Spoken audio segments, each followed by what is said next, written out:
to the Daily Bite. I'm your host, Pastor Steve Andrews. Today's text takes us to 2 Chronicles chapter 26.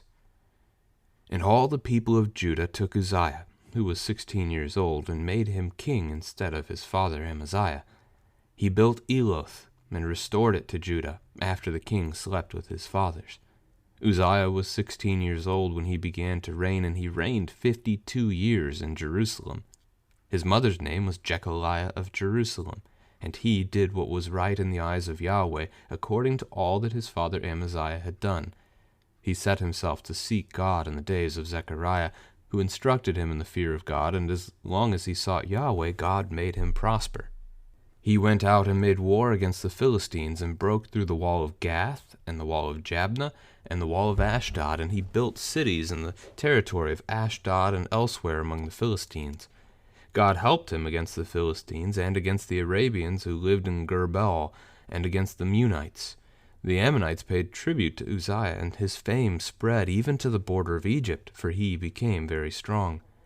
Moreover, Uzziah built towers in Jerusalem at the corner gate, and at the valley gate, and at the angle, and fortified them.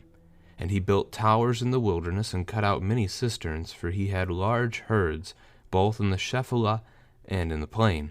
And he had farmers and vine dressers in the hills and in the fertile lands, for he loved the soil.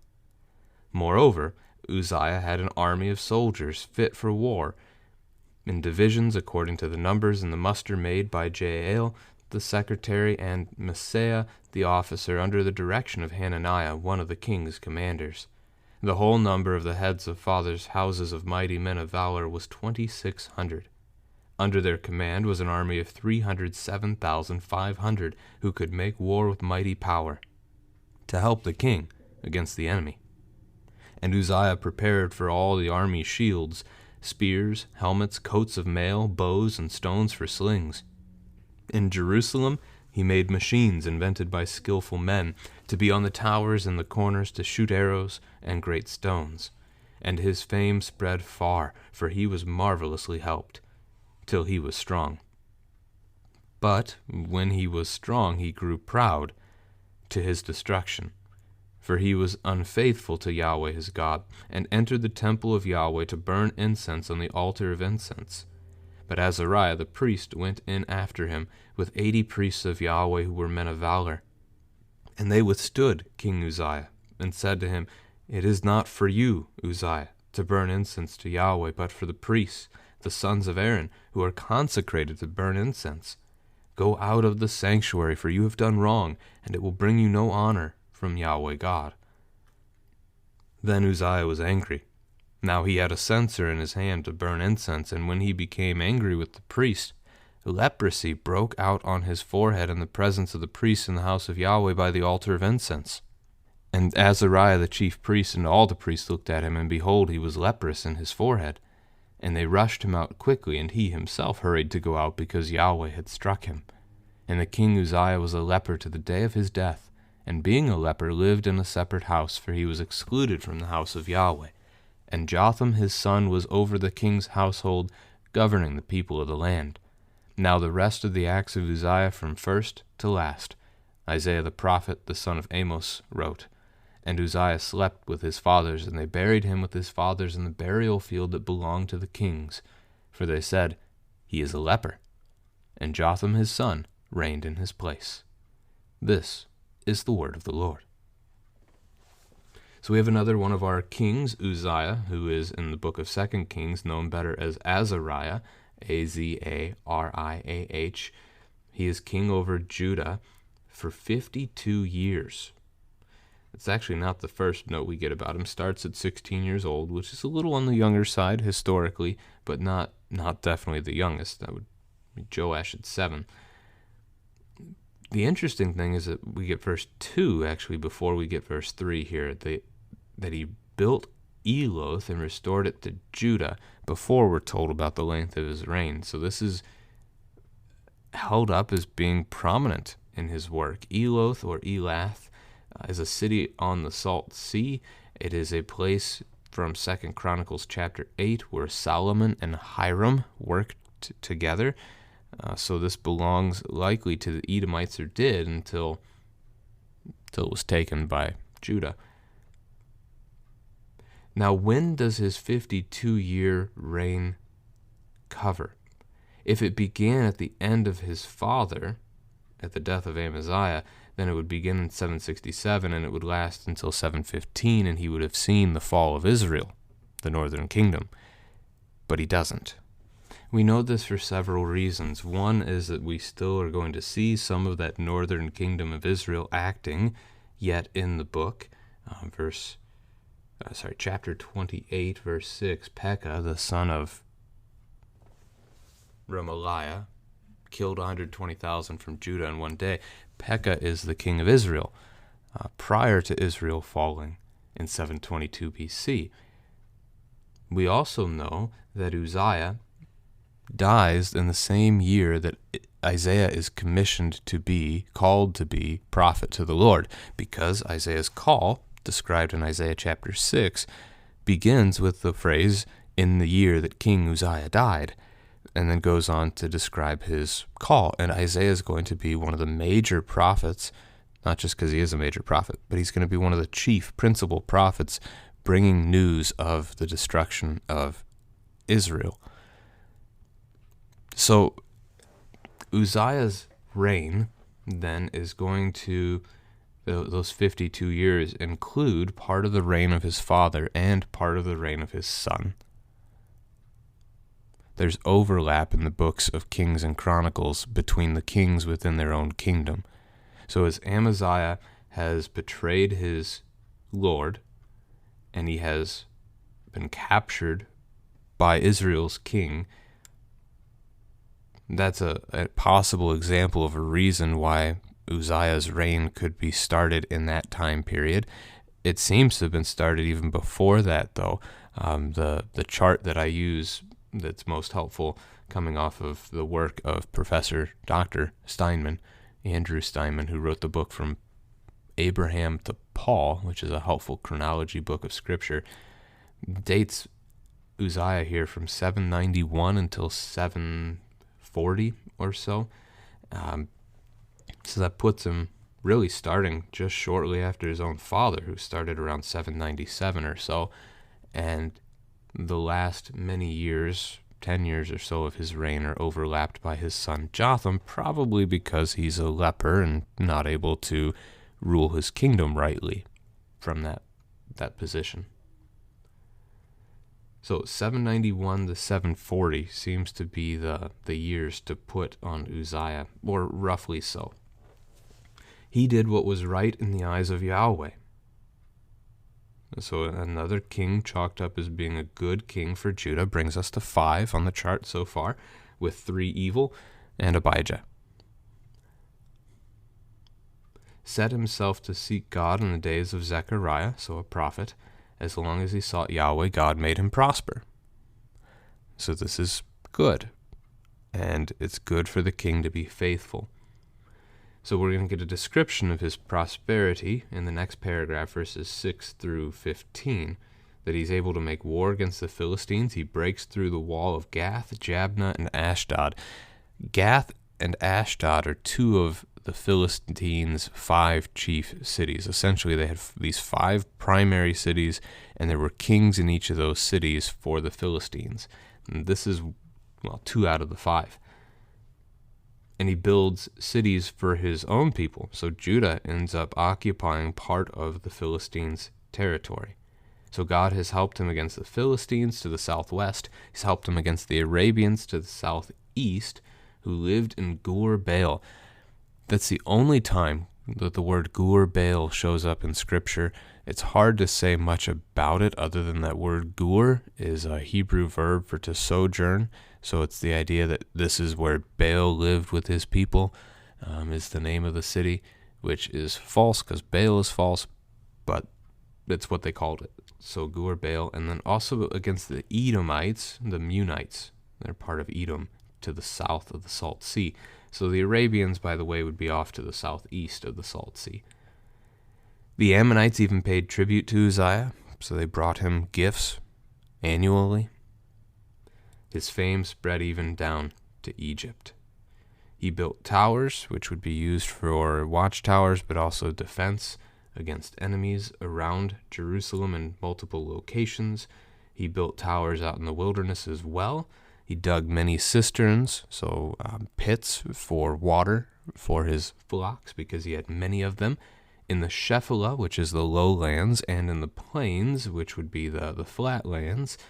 He had farmers and vine dressers, for he loved the soil. So Uzziah is described as being a man who cares for creation.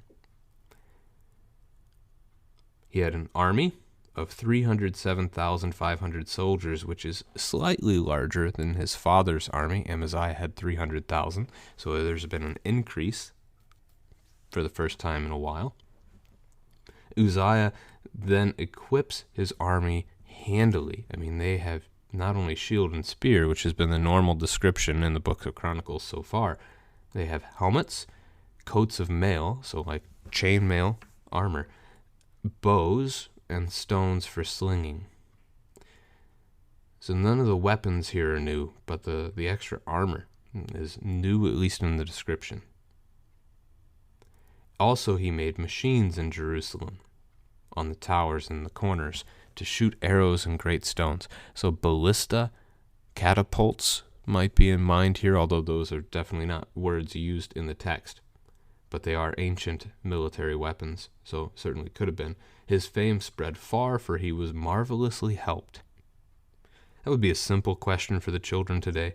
Who helped him marvelously? The Lord did. Again, it's verse 5, that as long as he sought Yahweh, God made him prosper. As he sought Yahweh, as he trusted in Yahweh, Yahweh blessed him and his kingdom.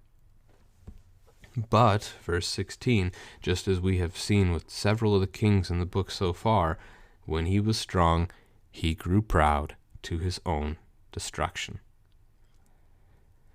We get one event given to us about his unfaithfulness. And it's about going into the temple to burn an offering to Yahweh.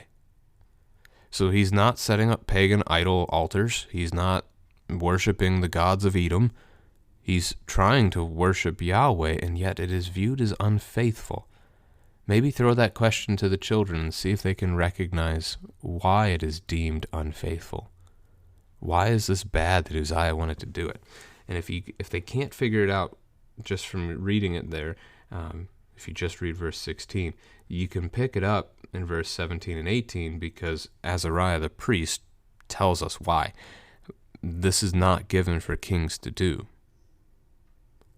Ultimately, the king does not even have Old Testament permissions to go into the temple, like the actual building proper itself.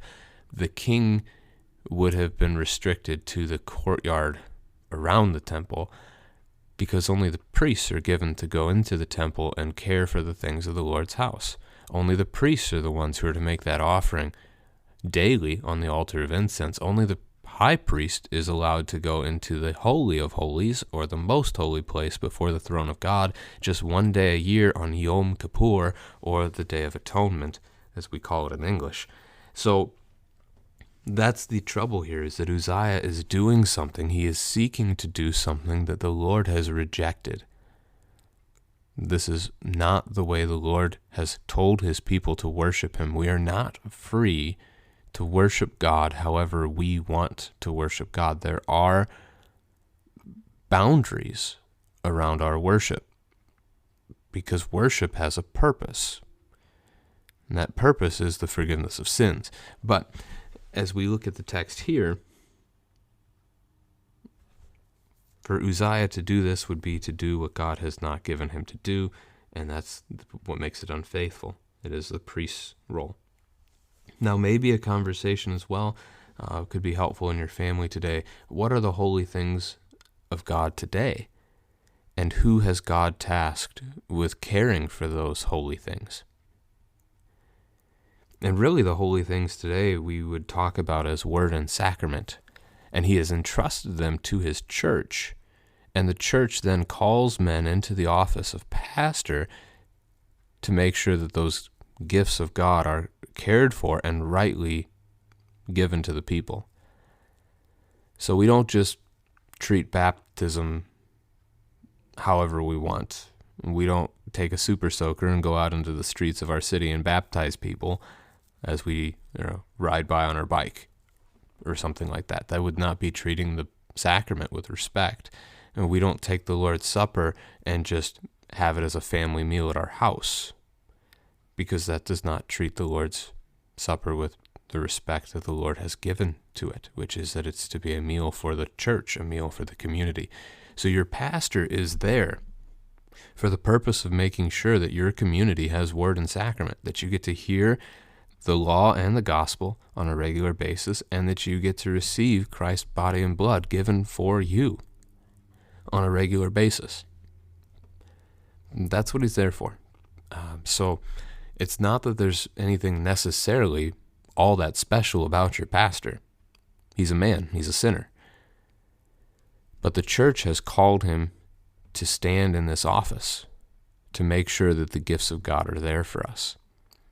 And for that reason, then, we have that honor and respect for our pastors, because they bring that good thing into our life on a regular basis. They help see that we keep it, and that we avoid what happened to King Uzziah as he grew proud to his own destruction. These are warnings for us. Really they are, and that it is possible for us to grow prideful, for us to abandon Yahweh, Jesus, for us to fall away from our faith. So it is indeed a word of caution in the text. So only the priests are to do this, as Uriah says, and that makes Uzziah angry. He's there with a censer, a bowl, to offer his incense before the Lord, and as he's standing there, the Lord judges him. The Lord strikes Uzziah with leprosy. Leprosy is a dangerous, difficult skin disease, highly contagious, that essentially it is, I don't know if degenerative is the right word, but it eats away at the flesh. You're falling apart. Your skin is dying, and eventually it'll claim a life if it doesn't go away on its own, which it occasionally did in the biblical days. Leprosy makes him unclean, and being unclean, he certainly is not allowed in the temple either, and so he is being driven out quickly by the priests, but also he himself is willing to go out quickly because he realizes God has struck him.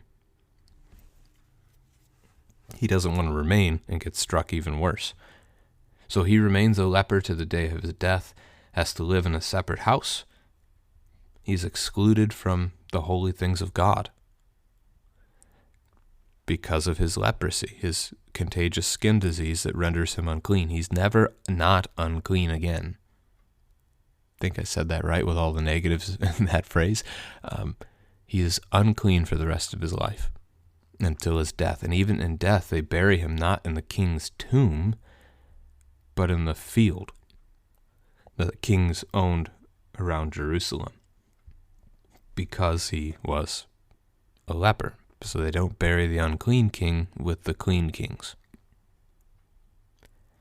This clean and unclean distinction, not made much of a deal of here within the book of Chronicles, but certainly is a major deal throughout Scripture, even coming into the New Testament. Leprosy is a major problem Jesus is willing to wrestle with. When everybody else wanted to stay away from the lepers, Jesus would walk right up and touch them. In the ways of the world, that's putting himself at risk. But being God and being compassionate and having mercy was something that he showed to those lepers.